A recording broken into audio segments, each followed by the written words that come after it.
how it was to was with Gangsta Boo for Angry Minds Drew, and for DJ Paul Clash of the Titans.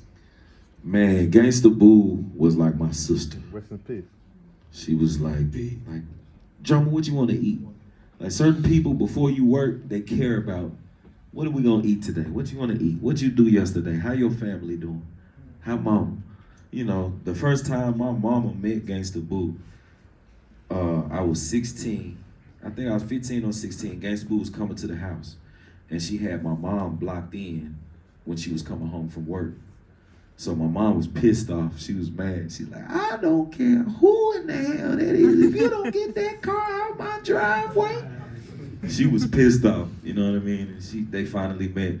But she was just somebody that just overall cared about your well-being. So you always appreciate people like that. I would sleep on her couch. Okay. You know what I'm saying? Like, she had a condo. She introduced me to Andre 3000, Big Boy, Outkast. I met her through Gangsta Boo. Like how I introduced Dolph to people, Gangsta Boo did that for me.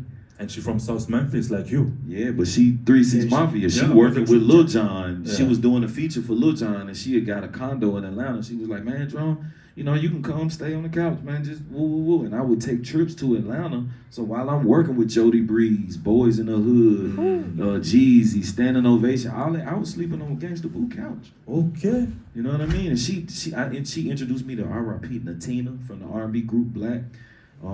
She just CeeLo Green. I remember meeting so many people. I'd be in the club with her. She had the Escalade.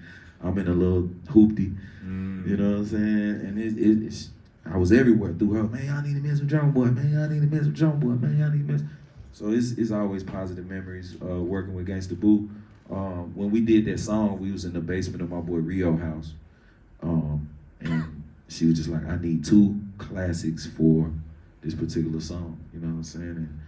And Sippin' and Spinning was one of the songs. We got Bun B on that joint, and that was my first time working with Bun, so that was legendary. I'm like, man. Bun B said one thing, the South is connected to the earth, and New York is too intellectual, but the South is connected to the world, to the earth. And how it was to work with Scarface in studio for the song Never. It was crazy.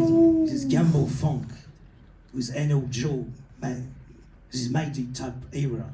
Working with Avec Scarface. Scarface pour Never, avec N.O. Joe, and how it was to work with him on Lab. Juste pour dire, allez tous écouter son sur YouTube, de Scarface Never, la prod est incroyable. Conseil d'amis. Yeah, like it was just Conseil de Mogo. It was a code, you know, that his presence presents.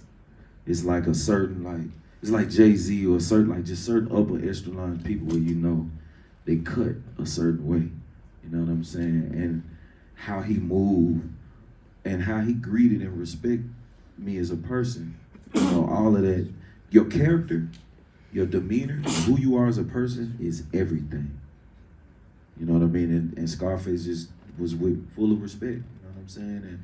And Red Boy was his manager, Ansel Jennings.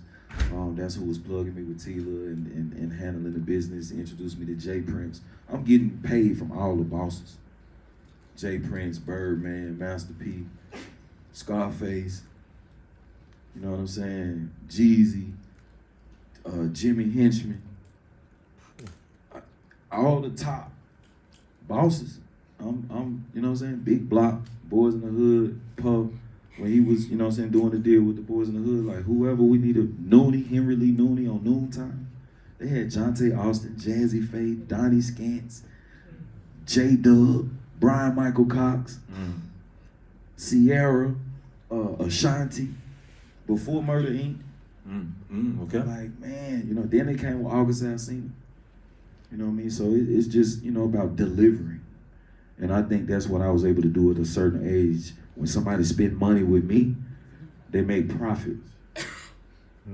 You spend $10,000 and make $1 million, you gonna love me. You know what I mean? That's my best friend. You know what I'm saying? You gonna be like, woo, like that's what you gotta do for label after label after label after label after label. Interscope, Atlantic, Def Jam, come to Parrot. Dexter Daps, we did Wi-Fi. That's my first R&B. I mean, my first reggae #1. Yeah. Dexter Daps, Jamaican Jamaica, artist. Wi-Fi. Yeah. Damn, Drumma Boy, that's you. You know what I mean? You got to be able to dib and dab country. No matter the genre, I think that's what we're able to do as real musicians. Like, I still make trap music, but now I'm doing country, I'm doing reggae, I'm doing like all of this other. You can't just box me into that. That's just my left hand. You know what I'm saying? You can shoot with your left hand, you can shoot with your right hand. Like I'm like Ja Morant. From Memphis. Last question.